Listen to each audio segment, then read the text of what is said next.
Hello, hello, hello. Welcome back to my channel. My name is Gemma and I'm coming to you from Devon, where I'm currently building what I hope will be my perfect family life. Context, if you're new to the channel, nearly 2 years ago now, I can't believe it, we threw everything in the air. We just went, dash it all, gave up jobs, sold our house, gave up careers, moved 300 miles across country to a house we'd not even seen. That is how much I trust my mother-in-law. I know, I'm a lucky woman. And started over. And so we are building this long, slow progress of starting to build our family life and trying to find our feet and where we are. So that's the context. So the channel started off years ago with knitting and crochet and hand dyeing. And I still predominantly do a lot of that, but there's other things peppered in. Welcome to April. I haven't spoken to you since March, I don't think. So I did share that I had some plans weekend before last. I actually went up with my family to Scotland to stay with a very dear friend and to see my dad and some other friends as well. So yeah, I'm gonna say right now, I'm not sharing the videos and footage that I took when I went up to Scotland to stay with my friend Jude. It was our family holiday, it was our break, it was our chance to catch up with Jude, and it's his home and his life, and what he shares on his channel is up to him, and I totally respect that, and the same with my channel and me. So I might show a couple of photos just at the end of moments, and thank you for respecting that. That's the decision I've made and what I'm happy with. Oh, it was wonderful though. It was absolutely wonderful.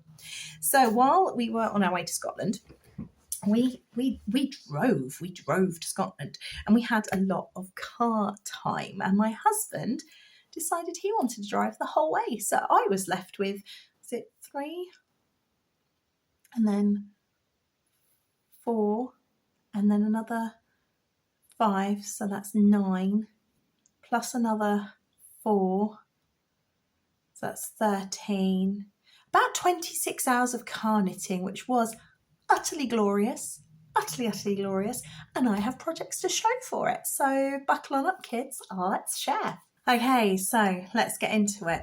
The first thing I finished on the car journey, I finished on our first leg. So we broke up the drive to Scotland across a few days.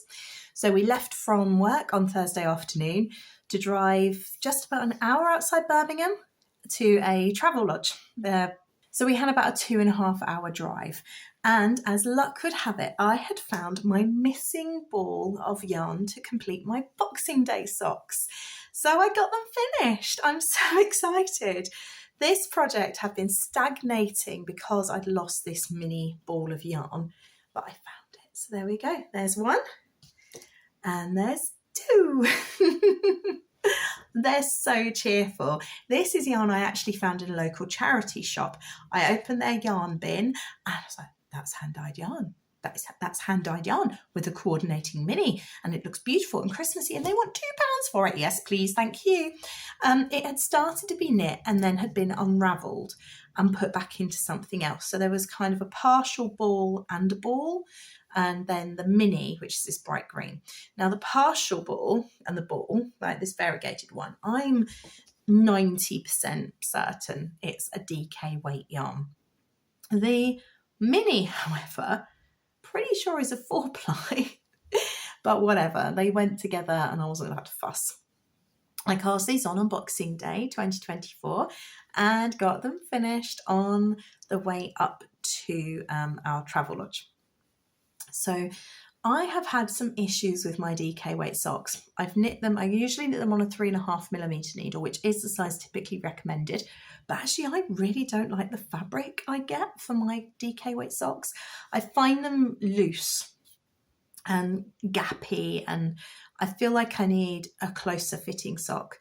So I thought I'd try knitting them on a 2.5 completely. Oh, excuse me.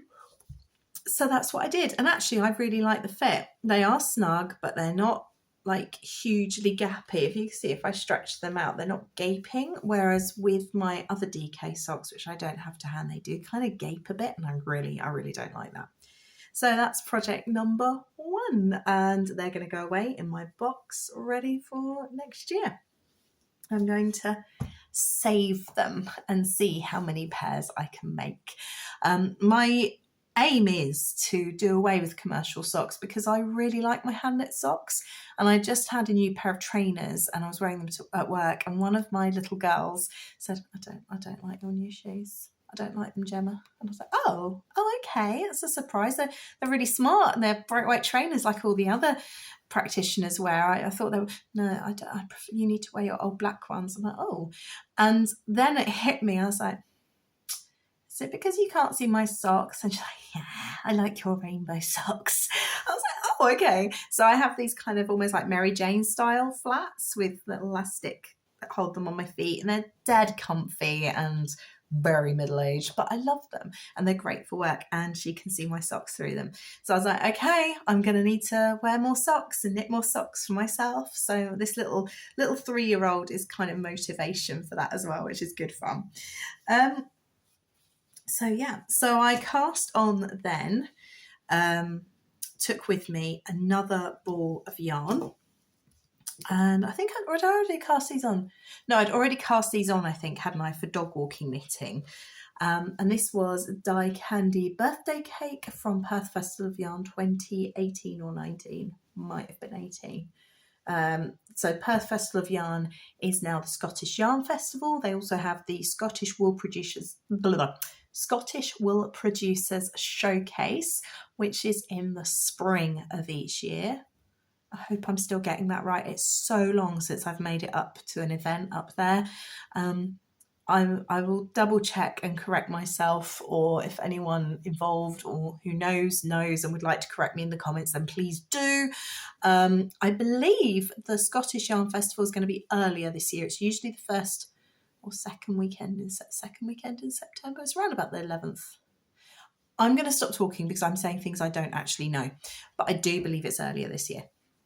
Anyway, there we are. And I'm desperate to start using these beautiful yarns from Stash because I've hoarded them like a golem and dragon love child and just keep them to myself and don't use them. And they need to be used. Yeah, so that's what I'm going to do. So I finished these then in the car. There's nothing to write home about them. They are a really simple 64 stitch cast on, 15 round cuff, 50 I think for the leg, and then just what my foot is, and heel flap and gusset. Really basic construction. These are high twist sock yarn, so I don't know if you'll be able to see if I hold it up. Just about, maybe. Yeah, come on. It's not going to, is it? You could just about see the twist of the plies. And I've not used those before, but actually I really love them. And my third big finish, which didn't happen when we were away, because actually I did no knitting or crochet outside of being in the car. I was hanging out with Jude and we were just chatting and pottering and just enjoying being together, and I was enjoying family time, and I didn't really feel like crafting, and that's okay. But I did have with me, because it was so close to being finished, and I have now powered through and finished it since we've got back. Finished it just today, actually, which is possibly the motivation for my recording. The Moira Rose shawl. This is not blocked, but there it is. Here it is, unblocked. It's finished, fresh off the needles at about 4 o'clock this afternoon, and it's now coming up to 7 o'clock in the evening, I think. I love these long evenings. It means I get to record more flexibly without having to worry about studio lights and dogs being walked and that sort of thing. Isn't it pretty? So this is by the Woolly Badger, Jackie Badger. She's Bristol based, teaches quite often at No Frills Knitting, I think. And she's the mastermind behind courses such as Knits to Fit Your Tits, etc. And this was a test knit that I started and almost finished on time, and then baby brain struck when I got to the lace and it just got abandoned, and I just love it. It's so beautiful. I love the feather and fan spine and the very simple and soothing stocking stitch with the eyelet rose in between. It's just glorious. And then you've got this band of feather and fan lace. I've got some pictures as well, I might overlay actually. And then just that touch of first colour again to finish it off. I don't usually knit in greys, but these are my hand dyed yarns. So we've got neutral tones, I think, or it could be lead. And then I'm pretty sure this is oxide, because it's grey, but with specks of rust through it, like iron oxide. I'm pretty sure that's right. So yeah, it's moot because I don't dye yarn anymore. I'm literally this week dyeing my final custom order, and then I'm done. Done. There we are. Isn't it stunning? I need to block it, and I will take more pictures when it's blocked and show them to you next time. But then I'm going to get it in the post down to my grandma, who I believe is still staying with my aunt, who's so sweet Samuel, recuperating. And so my mum is now in a home. She is really happy there, and grandma is recuperating and going to be hopefully enjoying her best life for her sparkly years. We'll call them her sparkly years. There we are. I just love it. And I really hope she loves it. She doesn't really wear grey either, but she does wear a lot of jewel tones. See, like I'm wearing a teal and she's got white hair, and I just think it'll go with everything in her wardrobe. So there we are. And it's my hand dyed yarn, knit for her in yarn that I dyed, and I think that's special. And it's important to me to make for my grandma because she's made for so many other people all her life. Anytime there's a baby, like when my friends have had babies, there's been this package of hand knits. She knits for my son, she's knit for me over the years, she's still knitting for other people now, and she's 85, and I think we need to knit for her too. So there we are. That is that finished. That's it, I think. I haven't really got anything else to share. My red flax is still limping along. My making mojo is, at the moment, totally through the floor. I can't be bothered to knit. And I think, to be honest, it's down to the fatigue that I talked about last time. I am on really good iron tablets. I'm starting to feel some benefit, although to be honest with you, I think the benefit last week was mainly because I wasn't at work.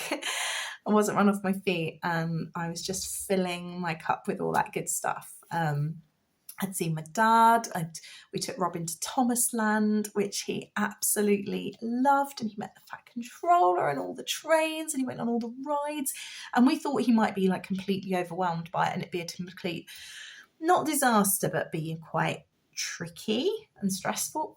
He was a superstar the whole time. To be fair, actually, when we got to the hotel the first night, we almost needn't have bothered with Thomasland because they had a wooden train track in the reception, and it's like, oh, I love this hotel. I don't know why he calls it hotel, but he does, hotel. And then I don't travel with toothbrushes because I don't think they travel well, even in like the caps that you can get for them for traveling. I just think they smell funny.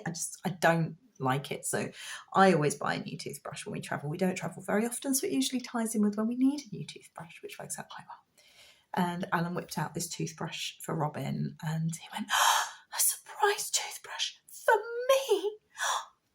I so much love it. Thank you. And he was like so excited about this toothbrush. It was so sweet. And then the next morning we played for about 40 minutes or so with this railway in the Travelodge reception before we went the hour up to Thomasland, and he just had the best time.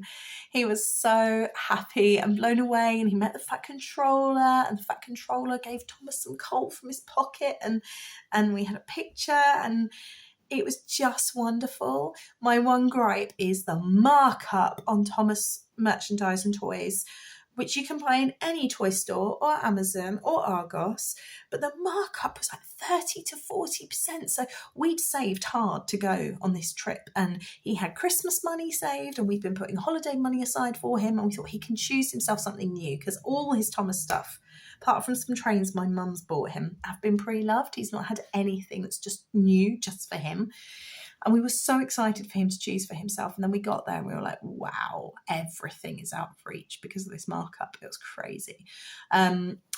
but he handled it brilliantly. He chose a bucket of track, and I said, okay, we can't take this one from the shop because there are only a couple left and there are lots of children, but it will be at our house when we get home. And he took that, and we did actually order it from Amazon, and it was nearly half price to what they wanted in the theme park. So that was really good. Anyway, so we did that. Suffice to say, I just didn't really craft much. We spent some time in the garden. We went on a little community railway and had a lovely picture. Robin got to sit in the driver's seat, which was amazing. And then he got to peep the whistle of this little community train. Oh, his little mind was blown. Every day he had new wonderful experiences. Alan came back into the cottage one morning and went, "Where's Robin?" I was like, "He's with you."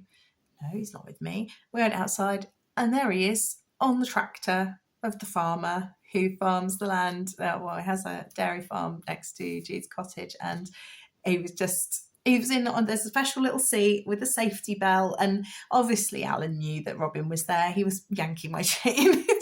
He was trying to wind me up to take me out and then find this surprise of my son on this big red tractor. So he was just so happy. And we saw Highland cows, and on our last day we broke up the journey again. So we drove from Jude's up in the Highlands down to Glasgow, where we met up with Marcus, who is fibre punk.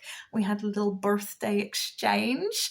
I gave him the Fancy Hen by Ella Austin, which was in the Bahram ebook. I gave him a kit for that, and he gave me this incredible 3D printed loom, which he did just for me, which is amazing.